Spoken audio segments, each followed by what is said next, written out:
mean, certainly you can keep up with injuries on teams that run tempo as opposed to those that don't, and I would love to see, you know, how that measures up. I don't believe that it's going to be a big difference.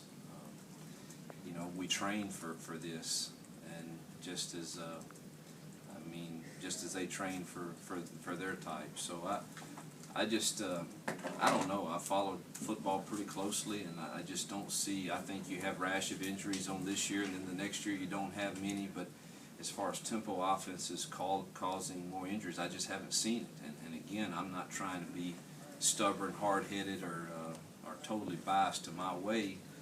I'd love to see it, but I mean, you guys follow it. I just don't see that there's a big difference. Do you think there will be a study though? Because you know, there'll be all kind of studies, and you know, and studies can be skewed, and I'm not sure who will have the final say in all of that, but I would like to see them, and I'm sure we will. Do you think there should be some legislation eventually on the amount of people schools can hire for their football staffs as far as quality control assistants and all that? Because some schools in this league have close to 40, and that's a huge competitive advantage. And do you ever foresee the NCAA final stepping in and saying, listen, you can't hire all these people. Everybody has to kind of be even on this. I've been vocal in the times this has come up. I think I'm not sure where it stands, but I know every head coach in our head coaches meeting and at the convention, we believe strongly we should put an 11th coach on the field. That would be the first thing I would say. It gives people more opportunities, and the numbers of kids we're dealing with makes sense to do that. If we could get the 10 assistants and the head coach to be on the field plus the 4 GAs, I am all for limiting the off the field. And again, that is a bias probably toward where I am, you know, and I know what our guys make, and I know how many we have, and you know, it is an advantage to have that many people, particularly if you can pay some of the salaries that some schools can. And again, I don't blame them for doing that, but I'm for adding a coach on the field, and I am for also, you know, limiting the off the field help that you can get. If you could add an extra assistant, where would you put him on the field? You would have a full-time special teams guy, and he might be a tight ends guy also. And, you know, you should 5 on offense, 5 on defense, 1 be the coordinator, probably your tight ends guy, and that would help in recruiting also, of course. So I just think it ought to be 5 and 5 and 4 GAs, and I think our kids deserve that,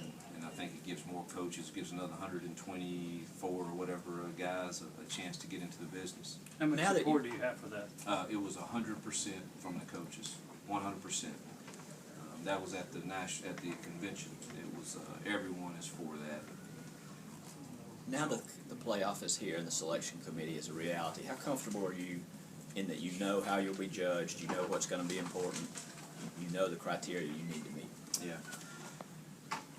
You know, again, speaking from Ole Miss's point of view, obviously we would love to be in the discussions of the 4 teams. Is that a reality right now? I don't know. We're still early in our journey, but I'm more concerned. Those 6 bowls are going to be based upon the selection committee's ranking of the teams, and I believe in our conference that we will have teams that arguably should be in that ranking. But you look at the record, and the record is 4 difficult losses against top 15 teams. Those 4 losses knock you out of the top 6 bowls. So I think there's so many unknowns. I don't know. I mean, but you know how the polls go, and again, this committee they have their own set of things that they'll look at, and we've got some great people on that committee that all of us have great trust in. But it's still, if you look at the polls at the end of the year, you know, they're going to look at win-losses, and they don't look at, well, they got beat by 3 at LSU and 2 at Auburn, and that is a concern I know among some of our coaches that we've talked about is, you know, teams 5 and 6 are going to argue every year that they should be 1, 2, 3, and 4, just like the system we had. I don't know that we can ever solve that, but there's going to be 2 or 3 in our league that hopefully don't get bumped out of those 6 rotation of bowls based upon those rankings just because we play in the league we play in. You say